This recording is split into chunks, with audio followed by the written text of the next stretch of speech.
통합과학 물리 수업 시작하겠습니다. 지금까지 배웠던 내용은 전기의 생산, 전기의 수송에 관련된 내용이었어요. 전기의 생산은 발전, 원리였고 전기의 수송은 말 그대로 보내는 거. 그래서 송전과 그리고 나눠줘야 되죠. 배전이었습니다. 자, 그럼 지금부터는 학습지 27페이지 먼저 펼쳐주세요. 학습지 27페이지입니다. 전 세계적으로 가장 많은 발전을 차지하는 게 제가 원자력이랑 석탄이라고 했었어요. 기억나세요? 우리나라도 마찬가지고. 둘 다 장점도 있지만 각각의 단점들이 있어요. 여기서 석탄에 해당되는 게 바로 화석연료에 해당이 되는 거고요. 얘 때문에 생긴 문제점 때문에 전 세계가 어떠한 노력을 기울이고 있는지, 그래서 기술은 어떤 게 더 좋은 건지 기본적으로 배울 거거든요. 우선 전 세계적으로 요 두 에너지를 쓰는 거에 대한 간단한 자료를 먼저 좀 보여드리겠습니다. 네, 제가 요즘에 최근에 찾은 자료인데 여기 약자로 I, E, A 이렇게 불러요. 얘는 국제 에너지 기구라고 해서 전 세계 에너지에 관련된 그 흐름, 그 다음에 대체 에너지를 어떻게 할 것이냐 이런 거에 매년 보고서를 내더라고요.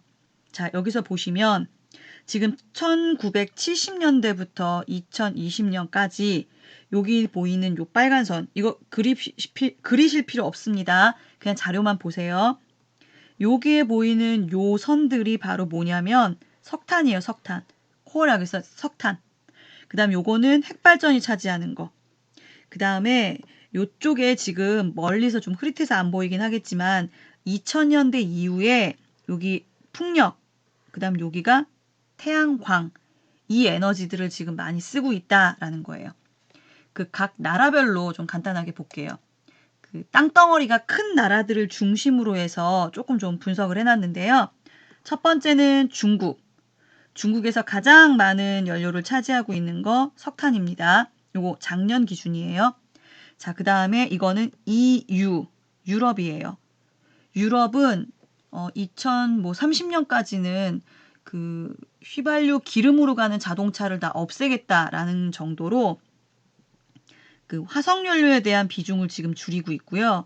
신재생 에너지를 좀 늘리고 있는 이런 추세입니다. 자, 그 다음에 이쪽은 미국이에요.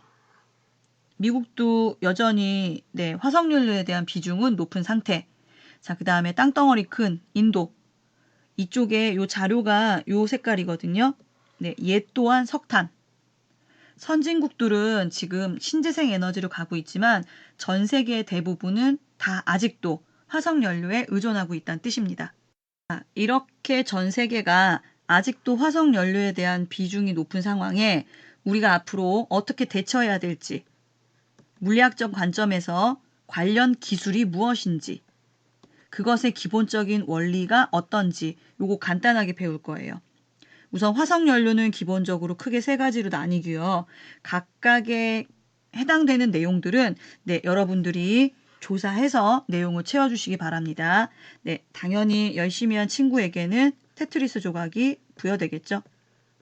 네, 잘 한번 조사해 보세요. 자, 제가 지금 보여드리는 이 자료는 앞으로 우리가 사용할 양이 이 정도다라는 내용이에요. 그리고 화석연료의 가장 큰 문제점은 뭔지 아세요? 네, 온실가스. 이산화탄소죠, 이산화탄소. 네, 얘가 가장 큰 문제예요. 이걸로 인해서 온실 효과, 지구 온난화. 죄송합니다. 지구는 원래 따뜻한 온실이에요. 한 그 15도, 15도 정도 되는 따뜻한 온실인데 이 온실이 점점 뜨거워지고 있는 거죠. 16도, 17도. 그 다음에 1도 올라갈 때마다 예전에 100년 걸렸다면 지금은 뭐 10년 이렇게 주기가 지금 짧아지고 있어서 더 위험하다. 이 지구 온난화에 관련된 내용은 다른 과목 시간에도 많이 배웠고요. 그리고 전 세계적으로 가장 큰 이슈이기 때문에 크게 모르는 학생은 없을 거라고 생각합니다. 지구가 점점점 뜨거워지다 보니 극지방에 있는 빙하가 녹아요. 그 빙하 녹은 물이 다 바다로 흘러내리겠죠. 그래서 해수면이 올라가고 그리고 지표 육지의 면적이 점점 줄어드는 거예요. 그리고 다양한 이상 기후 현상이 생긴다.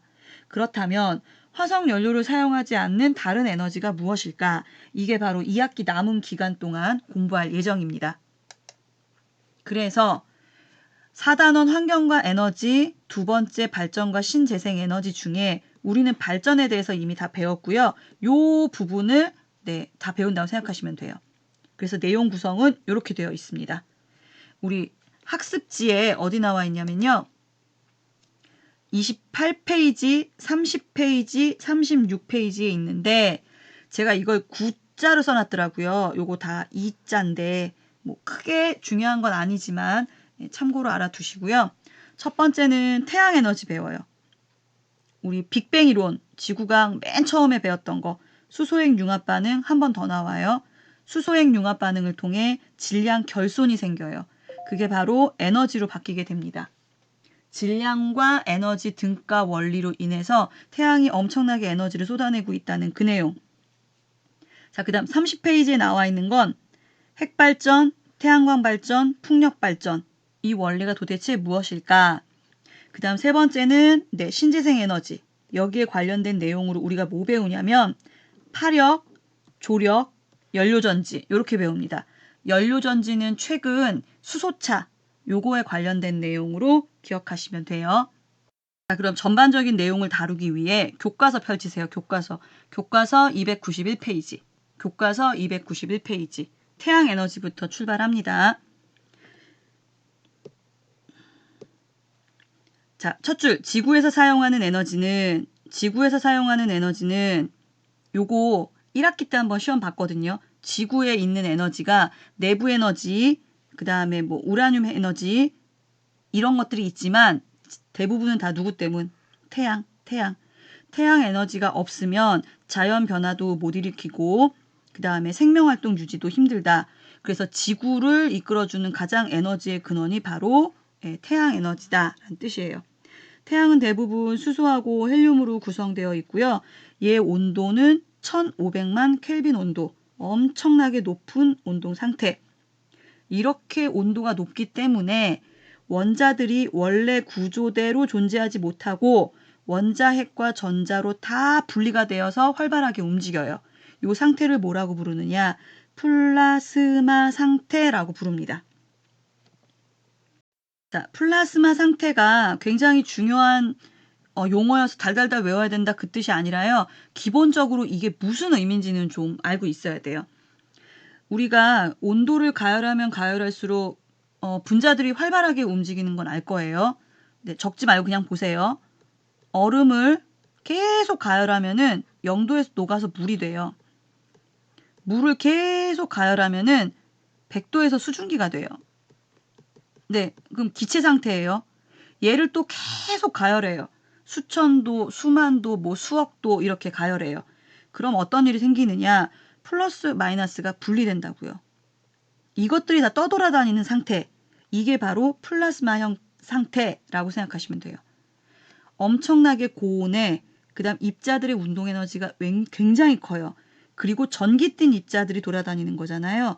이 전기 띤 입자들 때문에 전도성이 높아서 활용할 수 있는 방법도 있고 화학적으로 이미 분리가 돼 있어서 활성화시킬 가능성도 높고요. 또한 빛도 나오기 때문에 이용 가능성이 굉장히 높은 겁니다. 우리나라 핵융합연구소에서도 이 플라즈마 상태에 지금 계속 성공하고 있어요. 거기에 관련된 내용은 핵융합 발표하는 친구가 아마 자세히 해줄 겁니다.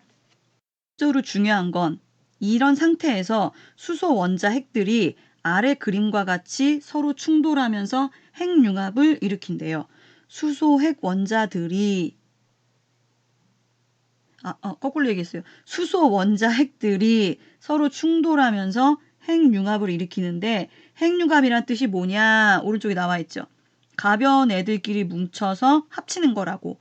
무거운 애를 만드는 거 합치는 거라고요. 핵 분열은 쪼개지는 거고. 자, 이때 수소 원자핵 6개가 단계별로 충돌하여 최종적으로 원자핵 1개와 수소 원자핵 2개를 만든대요. 자, 그럼 여기서 잠깐. 네. 들어간 게 6개인데 나중에 수소 원자핵 나오는 게 2개예요. 그럼 6개를 집어넣었는데 2개는 다시 똑같은 형태로 나왔거든요. 그러니까 실제 반응에 참여한 애는 몇 개가 돼요? 4개. 그래서 결과적으로 수소 원자 4개가 뭉쳐서 헬륨 원자핵 하나로 된다. 이거를 우리는 수소 핵 융합 반응이라고 한다. 그래서 보통 일반적으로 대략 이렇게 써요. 수소 원자핵 4개가 합쳐져서 헬륨을 만들었어요. 그런데 이때 질량 결손이 생겼죠. 줄어든 질량만큼 에너지가 나와요. 요 에너지는 그 유명한 뭐예요? MC 스퀘어. 네, MC 제곱. 요 에너지로 어마어마한 에너지가 나온다 라는 뜻으로 네, 해석하시면 됩니다. 그래서 1학기 때 요 그림 배웠을 거예요. 여기에 양성자란 의미가 수소 원자핵 얘네들이 합쳐져서 결국에 양성자 2개, 중성자 2개인 헬륨 원자핵을 만들었어. 그런데 얘들의 질량을 재보니 네, 질량이 줄어들었어. 그러면서 그 줄어든 것만큼 에너지가 나와 라는 그림으로 알고 있을 겁니다. 그런데 그림을 설명하기 전에 제가 기본적으로 알아야 될 용어들이 있어 좀 볼게요. 일반적으로 웬만큼 다 알고 있어요, 여러분들이. 원자의 구조를 보면 가운데 원자핵과 주변을 돌고 있는 전자로 되어 있죠. 그런데 원자핵을 다시 한번 더 들여다보면 여기 보이는 양성자와 중성자로 되어 있어요. 이제 양성자는 전기를 띄워서 이제 플러스 입자로 보통 표현하고 중성자는 전기가 없어요. 그리고 전자가 마이너스 전기를 띄죠. 제가 좀 약자로 쓸 거예요. 양성자는 네, 여기다 쓸게요. 프로톤이라고 불러요. 제가 구별하려고 여기다 이제 P자를 쓸 거예요. 자, 중성자는 뉴트론이라고 불러요. 뉴트론. 그래서 제가 N자를 쓸 거예요. 아니면 제가 구별하려고 프로톤 대신에 플러스를 쓰고 중성자 대신에 뉴트론 이렇게 쓸 거예요. 아무것도 안 쓰면은 좀 헷갈리기 때문에. 이런 구조예요. 자, 일반적으로 헬륨은 2번이거든요. 원자 번호가. 그러면 플러스도 2개, 마이너스도 2개예요.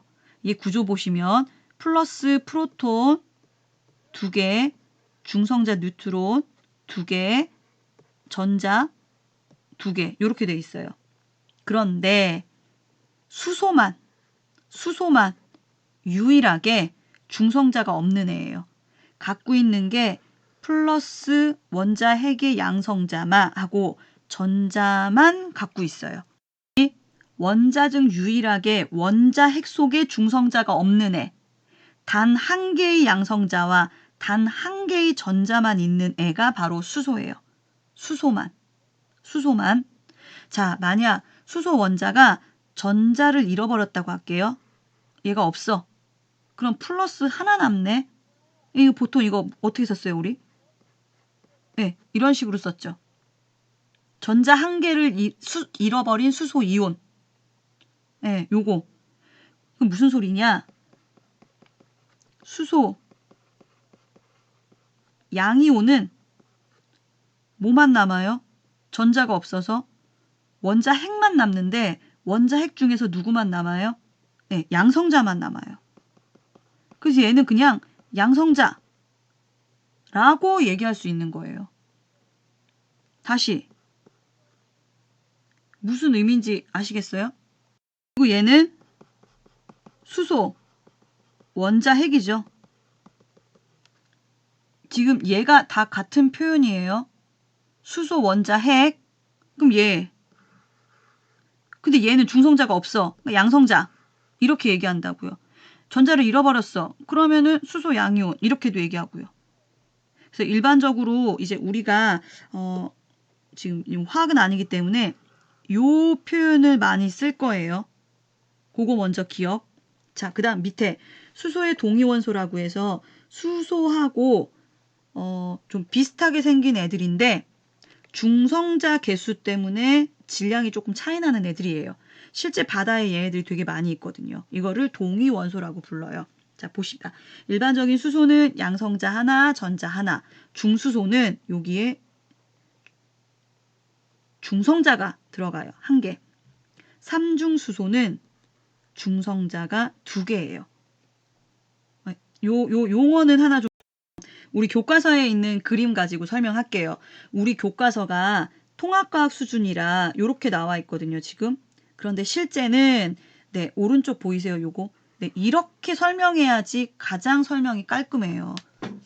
네, 이쪽에 해당되는 내용이 어렵긴 한데 문제는 우리 교과서 그림에 이 내용을 담기는 다 담았어요. 어려운 용어를 안 써서 그렇지. 그래서 원래는 여기 보시면 PPI 연쇄 반응이라고 써 있잖아요. 네, 실제 아까 양성자가 영어로 뭐라고? 프로톤 연쇄 반응이라고 해서 이렇게 불러요. 이게 가장 일반적으로 많이 써요. 이게 또 다음 반응 해서 이게 PPI가 아니다. 미안하다. PP1, 2, 3 이렇게 계속 진행되거든요. 네, 그래서 PP 연쇄 반응이라고 부르는 게 프로톤 연쇄 반응이에요. 여기에 나오는 용어들이 좀 겹쳐서 볼게요. 자, 우선 여기 수소라고 써 있어요. 근데 요 빨간색 입자는 여기 보니까 양성자래요. 양성자? 앞에서 했는데 수소는 원자 핵만 존재한다고 했죠. 이 교과서가 좀 헷갈리게 나와 있는데 여기에 양성자라는 뜻은 바로 수소, 원자 핵이라는 의미예요. 수소, 원자 핵, 다른 말로 양성자. 이해되세요? 네.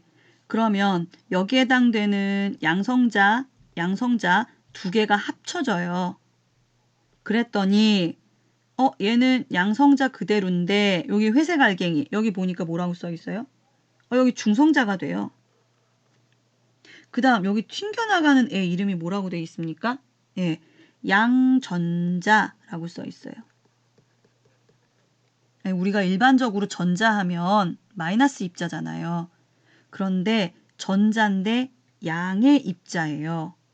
그래서 보통 표시를 어떻게 하느냐? 전자하고 똑같은데 전하만 틀려요. 여기에 보통 플러스를 붙여요. 여기 보이는 얘예요. 네. 그러면 도대체 양전자가 뭔데? 여기에 대해서 또 잠깐 좀 알아봅시다. 내용이 좀 어려워요. 용어가 어려워서. 자, 양전자는 이쪽 오른쪽 그림 보세요. 오른쪽 그림. 네. 불안정한 원자. 여기서 불안정한 원자는 양성자 수가 더 많을 수도 있고요. 중성자가 더 많을 수도 있고요. 그냥 얘네들이 있는데 더 불안할 수도 있어요. 여기서 이제 하나의 예시를 들은 거예요. 얘가 양성자 한 개가 중성자로 변하고 양전자를 방출. 그럼 다시 양성자 프로톤이 뉴트론 중성자로 변하면서 양전자를 방출한대요. 그럼 또다시 해서 이게 무슨 말인데 원래 이거 전기 띄었잖아요. 그런데 얘는 전기 안 띄네요. 그러면서 뭐만 튀어나온 거예요? 플러스만 튀어나온 거예요. 플러스만. 요 개념으로 이해하세요. 이쪽이 쉬운 게 아니라. 이쪽이 좀 어려워요. 지금 양전자는 전자와 반대되는 입자의 관계예요. 그래서 우리가 천문학적 용어에서는 반물질이라고 부르는데 이 양전자가 어디서 왔느냐라는 건 지금 계속 몇십 년 동안 과학자들이 가설만 만들고 있어요. 암흑 물질에서 왔다, 블랙홀에서 왔다, 초신성이 폭발할 때 왔다 등등등 가설만 있고 아직까지는 그냥 잘 모른다라는 게 핵심이에요. 그래서 이제 보통 아는 게 이런 식으로 해서 나오는구나라는 거예요. 문제는 검출이 힘들어요. 왜냐? 얘가 나오자마자 얘 양전자 나오자마자 주변에 있는 전자하고 결합을 해버려요. 그리고 바로 소멸돼요. 그러면서 얘들이 소멸하는 과정에 자기들의 질량을 에너지로 바꾸면서 빛에너지로 나와요. 여기서 나오는 게 바로 이제 감마선이라고 하거든요. 그래서 감마선 빛에너지는 검출은 돼요. 그러니까 사람들이 추정하는 거예요. 감마선 관측으로 양전자 개수가 이만큼 나왔네 라는 뜻이에요. 이 내용은 꼭 기억해야 될 내용이 아니고 제가 흐름을 설명하기 위해서 나온 거예요. 우선 여러분들이 알아둬야 될 건 요거. 여기 있는 플러스 입자 여기에 요 플러스 알갱이만 빠져나갔네 라는 식으로 생각하시면 돼요. 자, 그러면 다시 전 그림으로 와볼게요. 그럼 요거 지금 이해되세요? 네, 여기 있는 P가 N으로 바뀌면서 양전자가 튀어나와 있는 형태. 네, 여기서 또 하나 뭐가 나오냐면은 중성미자라는 게 나와요. 여기 오른쪽 그림 보시면은 이렇게 써 있는 애 있거든요. 그냥 입자예요, 입자. 더 깊이 있게 들어가려고 하지 마시고 입자. 근데 이 중성미자가 튀어나올 때 조금의 에너지를 갖고 튀어나와요. 그래서 여기에 에너지 방출이라는 표현을 쓴 거예요. 그러니까 우리 통합과학 책에 내용은 다 들어있긴 해요. 그런데 오른쪽처럼 자세히 설명은 못하고 내용이 어려우니 간단하게 하다 보니 선생님은 추가 설명을 할 수밖에 없고 지금 이런 상황입니다. 자, 그 다음 단계 봅시다. 요렇게 만들어진 애 좀 자세히 보세요. P자, 프로톤 하나에 N자, 중성자 하나. 이거 어디서 봤는데? 기억하셔야 되는데 좀 전에 했던 거.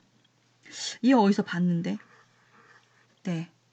요게 그 전 페이지에서 얘예요, 얘. 얘. P자 하나, N자 하나. 누구예요? 중수소. 그래서 얘는 뭐라고 설명할 수 있느냐? 중수소의 원자핵. 네, 이렇게 표현할 수 있어요. 중수소의 원자핵. 자, 얘가 다시 수소 원자핵하고 합쳐요. 그래서 양성자 2개에 중성자 하나. 그러면서 여기서 이제 또 감마선 에너지 또 튀어나와요. 자, 얘는 헬륨이 아까 봤잖아요. P자 2개, N자 2개. 양성자 2개, 중성자 2개. 근데 지금 하나가 없어요. 하나가 없어서 얘를 뭐라고 부르냐면은 헬륨 3 원자핵이라고 불러요. 헬륨 3 원자핵. 아직 헬륨은 안 됐어. 그 전 단계.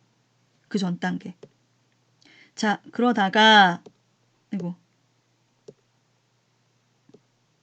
네, 여기에서 만든 애랑 옆 동네에서 만든 애랑 또 결합을 합니다.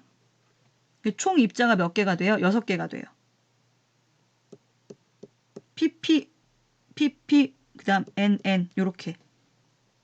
자, 이때 이제 최종적으로 어떤 일이 벌어지냐면 여기 있는 요 애들 얘가 헬륨 원자 핵을 만들어요. 양성자 2개, 중성자 2개. 그러면서 여기 있는 양성자가 떨어져 나가요. 자, 그럼 다시 맨 처음에 참여한 양성자는 몇 개? 6개였어요. 그런데 뭐 만들어요? 헬륨 원자핵 만들고 양성자가 2개가 남네요. 그래서 실제 반응에 참여한 건 몇 개라고 보통 얘기한다고요? 아, 4개야 라는 식으로 표현을 한다는 뜻인 거예요. 이해되십니까? 네. 그래서 오른쪽에 있는 그림도 그런 뜻입니다. 자, 그 다음 제가 요 분의 블로그를 찾았는데 너무 설명이 잘 돼 있어요. 이분은 핵융합연구소 자료를 이용했다고 하는데 제가 괜찮아서 좀 갖고 왔습니다. 왜냐하면 요 수업을 하고 나면은 추가적으로 지금 질문을 하는 학생이 너무 많은데 요게 대학교 그 현대물리 이쪽 교재 거기에 해당되는 내용이라 저도 현대물리는 대학교 2학년인가 3학년, 1학년 때 배우지도 않는 내용이에요. 좀 계속 깊이 있게 질문하는 친구들이 있어서 궁금하면 여기에 있는 용어를 찾아보라고 제가 지금 해놓은 거예요.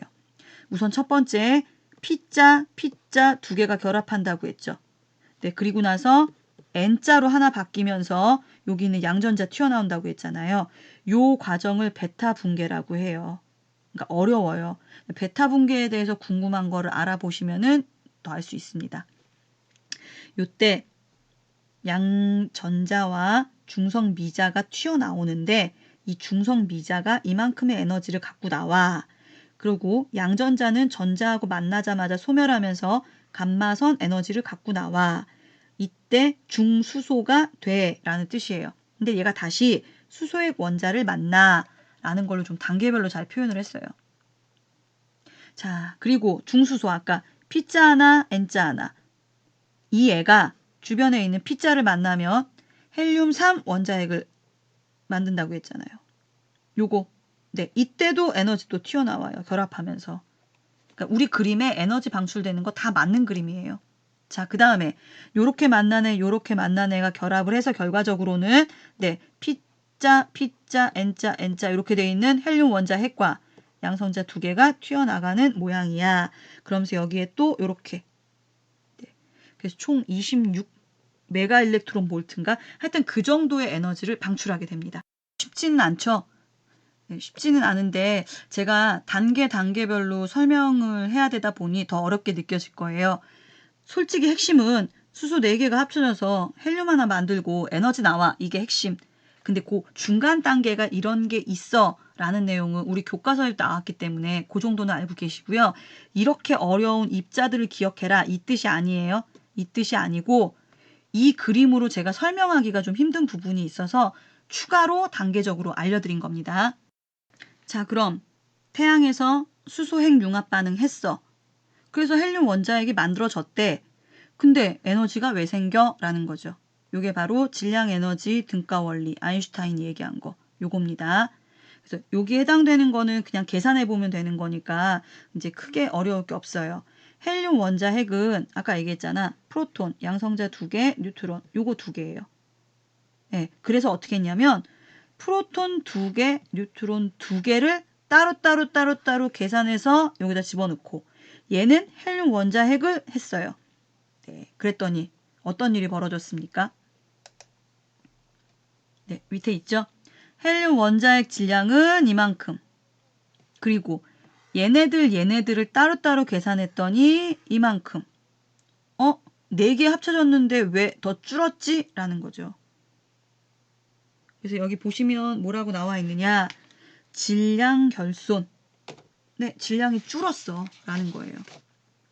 자, 아인슈타인이 나오기 전 뉴턴에서는 그 지구 중력에서 운동하지 않는 물체는 에너지도 없어 라고 얘기한 거예요. 그런데 아인슈타인이 나타나면서 뭐라고 했어요? 이 질량 보존과 에너지 보존을 같이 설명해 버렸어요. 질량이 곧 에너지가 될 수 있다 라고 한 거죠. 그래서 감소한 질량에 해당하는 만큼 에너지를 만들어내더라 라는 뜻인 거예요. 자, 요거는 제가 핵융합 연구소에서 갖고 온 건데 네, 이렇게 설명했거든요. 즉 질량이 에너지가 될 수도 있고 에너지가 질량이 될 수 있어. 이게 질량 에너지 등가 원리. 그러면서 그 유명한 MC 스퀘어. 네, MC 스퀘어. 이걸로 이제 계산을 하는 값을 만들 수 있습니다. 그게 이제 교과서 다음 페이지에 있어요. 아인슈타인이 얘기하기는 그 질량에 해당하는 애들은 거기에 관련된 에너지를 갖고 있어. 그래서 이만큼의 에너지를 내라는 뜻입니다. 여기 빛의 속도 C는 3 곱하기 10의 8승이에요. 3 곱하기 10의 8승. 10의 8승을 제곱한다고 한번 생각해 보시면 되는 거죠. 네, 그래서 좀 전에 얘기한 대로 이렇게 많은 태양 에너지가 생성이 되는 거고 이것이 지구에 굉장히 많은 중요한 역할을 하게 된다. 자, 그럼 이런 태양 에너지를 해 뜰 때만 만날 수 있잖아요. 그러니 항상 이 에너지를 쓰고 싶어요. 지금 자세히 보면은 공해 물질을 발생하는 것도 없고 되게 좋잖아요. 그래서 뭐 하는 거예요? 각 나라마다 핵융합 발전을 만들기 위해서 노력하는 겁니다. 네, 우리 아까 봤지만 얘네들 입자들이 그렇게 다 나눠져 있고 하려면은 뭐가 필요하냐?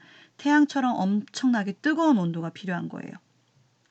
그래서 여기 보시면 태양처럼 초고온 상태를 만들려고 해서 핵융합로를 만드는 거고 실제 이 온도를 무지하게 뜨겁게 해서 플라즈마 상태까지 하고 있어요. 아까 얘기한 대로 여기 있는 우리나라 핵융합연구소 여기서도 여기 지금 1억 도 이상으로 만들어서 요거를 지금 연구가 성공한 그런 발표들이 좀 나오고 있습니다. 자, 태양하고 틀린 점은 태양은 양성자 더하기 양성자 이런 식으로 진행을 했잖아요. 얘는 그럴 필요가 없어요. 바닷물에 있는 중수소하고 삼중수소를 융합해요. 예, 보시면 중수소, 삼중수소 이런 애가 플라즈마 상태로 가열해서 결합을 시키는 거예요. 그래서 충돌해서 얘들끼리 합쳐지는 거죠. 그렇게 해서 헬륨 원자핵과 얘들이 나오면서 에너지가 발생하는 거예요. 이때도 마찬가지 질량 결손 때문에. 자, 얘는 이렇게 간단하게 만들기 때문에 중간에 우리 헬륨3 원자핵 만들었던 과정을 거치지 않아요. 그래서 지금 나라들마다 최고의 만들어진 태양 에너지가 지구에 오게 되면은 순환 돌고 돈다고요. 그러면서 이렇게 나와 있는 그림들은 처음 보는 거 아니에요. 우리 지구과학 시간에 다 배웠던 내용이기 때문에 크게 어려운 거 없을 테고 그 다음에 전체적으로 이러이러하게 활동한다. 요 에너지 전환에 관련된 거는 제가 앞에서도 한번 이거 틀리면은 점심 굶어야 돼 라고 할 정도로 기본적으로 반드시 알고 있어야 될 부분이라서 여러분들이 직접 하나하나 읽어보면서 중요한 부분 밑줄 긋고 다시 한번 이해할